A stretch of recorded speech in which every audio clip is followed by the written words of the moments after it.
When did a feeling of we need to get out of here immediately save you? What just seemed like a bad storm had started. My ex then decided to play with the dog out in the backyard in the rain. I got a weird feeling about how strong the winds were, and despite being called crazy I told my ex she and the dog needed to go down into the basement for shelter with me. Within 15 minutes half my roof was gone. Apparently the storm was a derecho, which I'd not even heard of before that. I was getting a beer with a friend and he brought along his friend. When we left I felt very drunk despite only having 2 drinks. They wanted me to come to their hotel as they were getting ready to go to a concert that night, but I made the excuse that I needed to get home because I think I left my oven on. My beer was 100% tampered with. My vision felt like I was in a tunnel. I got home in an Uber and immediately threw up and continued to do so for the rest of the night. I made a somewhat late night trip to a convenience store that I knew carried wine.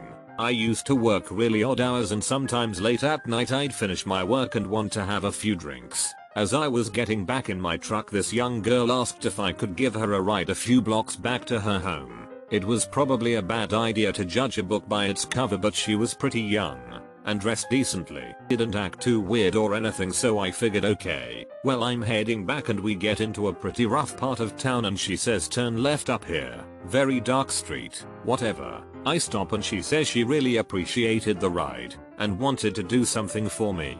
Asked if she could give me a BJ. I decline and start getting sketched out. Like, she needs to get out now. She gets out and closes the door, and as I drive away 2 men dressed in dark clothing were just stepping towards the street and stared at me as I drove past. Pretty sure that would have ended with a gun in my face. That's what you get for being nice sometimes. I mean, it's all speculation since we didn't actually end up getting kidnapped. But when I was 19 and traveling solo in Europe, I met this Australian girl in Spain who was also around 18 and we went to Italy together. We are both short, petite girls and were very clearly in need of a place to stay. We missed our first ferry out of Barcelona, so we had to take the next one. When we arrived in Italy, our train was hours late and we didn't get into Rome until around 1 to 2 am. We navigated the sketchy streets by the Termini train station and finally found our hostel. The check-in lobby was in a small dingy room that appeared to be a closet. The man working reception looked us up and down and told us there was no room for us there anymore, since we were late, but suggested we stay in their sister hostel. Desperate, we agreed. He took us downstairs back to the alleyway where we were greeted by a large man in dirty clothing. They spoke to each other in a language other than English Italian and led us outside. We walked down a couple alleyways until we got to an unmarked door on the side of a building. One of the men made a phone call, again speaking in a different language. We found it odd since everyone could speak English, but they chose to speak in a language we didn't understand. A man cracked the door open just enough to poke his head outside, and upon seeing the other men fully opened the door and let us in.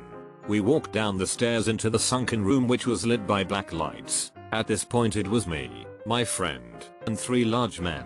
The reception was a dirty room containing a couch with some dirty sheets laid over it. They told us the rooms were in the basement and to follow them. We walked down a set of stairs. 1 man in front, followed by my friend, followed by another man behind her, followed by myself and the last man behind me. We went down 1 flight of stairs to find that there was yet another flight of stairs going down to a closed door. At this point I lost it and my friend and I pushed past the men and scrambled back upstairs. The men kept shouting at us that the rooms were downstairs, but the scenario seemed way too wild. We eventually found an Australian couple on the street who brought us to their expensive hotel where we booked a room. The next day we searched the internet for the sister hostel they brought us to. Can't remember the name they gave us. We found the hostel online, but it was very clear that this wasn't where they brought us. The hostel boasted beautiful views of the city, so clearly a few levels above ground, and was immaculate. We were definitely in some weird blacklit, dirty basement. We thought for sure that we were going to get kidnapped and sold that night.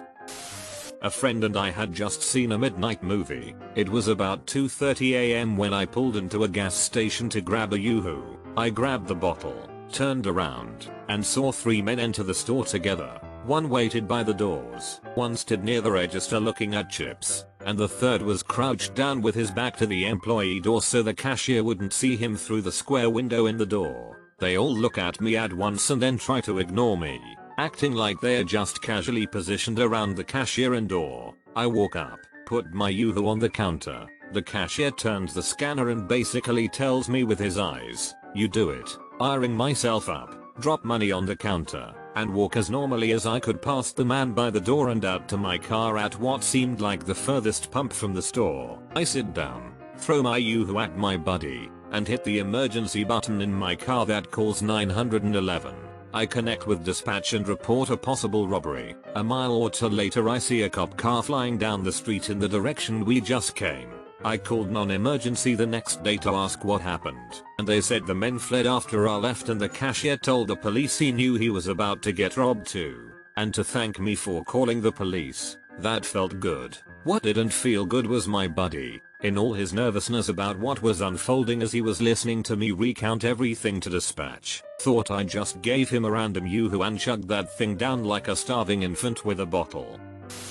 I was riding my bike during a huge storm when I was 10. There was this huge, recently built brick concrete wall right beside the sidewalk where I was using as a racetrack. I was having a good time and suddenly I felt that get the F out of here, which I did. The next morning as I passed by the place I was playing previously, the entire wall had collapsed. I was about 11 or 12 years old, at a neighbor's house. The sun had already set. It wasn't completely dark yet, but it was close and there was less light by the second. We were sitting on the lawn because we loved watching the sky turn from day to night, just talking and giggling and carrying on as little girls do. A truck drove up our street, slower than usual but not suspiciously slow. Still, I felt my gut sink for some reason I didn't understand. A couple minutes later, it passed by again, and then again after another few minutes. Though not quite as slow this time. I was 100% positive it was the same truck, so I watched it drive away and noticed it started slowing down. I told her to get up, and when the truck made another U-turn and started heading towards us again I told her to run and hide. I don't know if she realized what she was hiding from, but we ended up splitting in two directions. She dove behind a bush, and I crouched behind an old car parked in their driveway. We could see each other, and I had a clear shot to the door if I needed to dart in to get a parent. But we heard the truck roll up and stop in front of her house. Someone got out of the truck and started calling for us. I honestly don't remember what they were asking though. We just kept our eyes locked and tried to stay as still and quiet as possible. We probably should have screamed, but I think we were both too scared. The person eventually got in their car and took off. We stayed hidden for what felt like forever, eyes locked, until we finally felt safe enough to run inside. I don't know what would have happened if I didn't notice something and we booked it, or if that person was actually dangerous or not, but I'm glad that I'll never find out. Not my feeling but whatever. It was at the Goose Fair in Nottingham in the early 2000s. I was there taking pictures for my art course and my BF at the time fancied himself as a bit of a hardman, like to make out he was trained or whatever. Anyway, after about 20 minutes he made me leave, said that sh was about to go down. Huge eye roll. Whatever dude. Okay, we'll leave. I see in the news the next day that a 14-year-old girl was shot dead there not long after we left. Not me, but my mother. She was on a business trip taking a taxi from the airport and she noticed the driver wasn't taking the route usually taken as she had done this multiple times before. She asked him first out of curiosity. Perhaps there was a road closure or something. The guy simply mumbled something and mostly ignored her. Then it more apparent they weren't headed toward the hotel and instead away from the center of the city. She got more and aggressive, eventually demanding he stop as he kept ignoring and mumbling something. Finally she got loud enough and threatening enough that he did pull over and she got out. She had a cell phone but smartphones weren't a thing yet. She was able to call a taxi service and get someone else to pick her up and sure enough they were headed nowhere near her hotel. Now maybe this guy was hoping he could take an ignorant tourist on a joyride and rack up some high fare, but it sure has the feeling of something far more malicious in the making. I was at a house party in high school and things were getting very rowdy, tons of people just trashing the place, and I just had a bad feeling. Told my friends we should leave but none of them would listen. I remember going out to my car and as soon as I got in the cops pulled up. I ducked down and waited for them to get up to the front door and just drove off without them even noticing. Several of my friends spent the night in jail or hiding in the woods that night. I slept in my comfortable bed.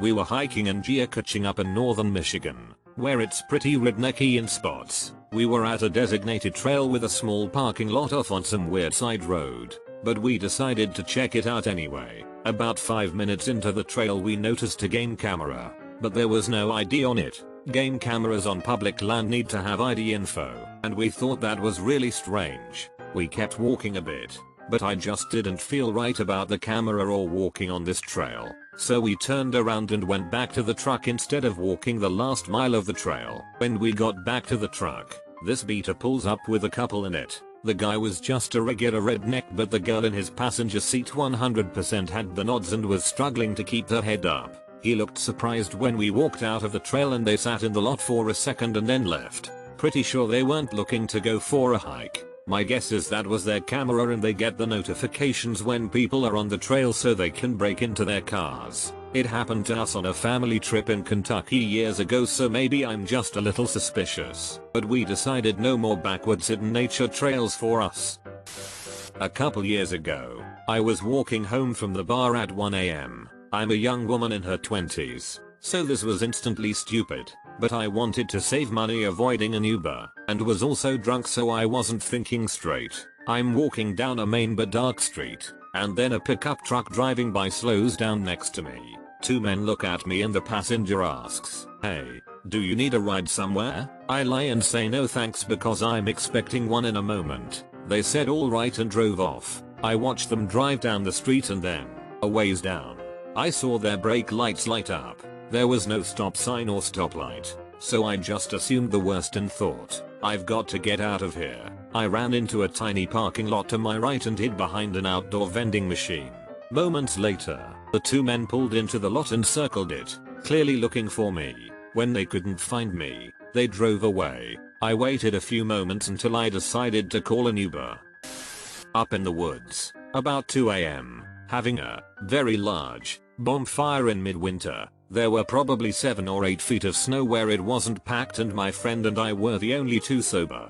After about 45 minutes we both looked at each other at the same time and went, "Something is wrong." Neither of us could quite explain it because we hadn't seen anything, but we knew there were animals in the woods. Grizzlies, wolves, and bobcats are all known to be there but generally leave larger groups and fires alone. We managed to convince the roughly 15 drunk guys to head back to the trucks a mile away, as a group. Knowing at least the sober friend had a gun on her and could use it, we got everyone in 2 vehicles and everyone shipped back to town eventually. When the guys who didn't believe us went back out in the morning to check that everything was cleaned up, and found the tracks of a pack of wolves that had been circling the clearing. Decided to have a look at a culvert, covered stream, that I hadn't been down before. We weren't expecting it to be much, so no safety call out, weather check, or even bother to let anyone know where the entrance is. Get about 750 meters in, and my buddy notices a load of water pouring in up ahead. We look at each other and go, we need to get out now. In under 5 minutes, the water went from ankle deep and manageable to knee deep and almost pushing us over. We reached a section with some steps, a ladder, and a handrail for inspection, and managed to push the lid off with the water getting deeper every minute. If that ladder had been 10 meters further, we might not have made it. If we'd have slipped, dead. When we got out, it was raining gently. We were soaking wet, and just looked at each other with that OF look, a bit more above ground exploring.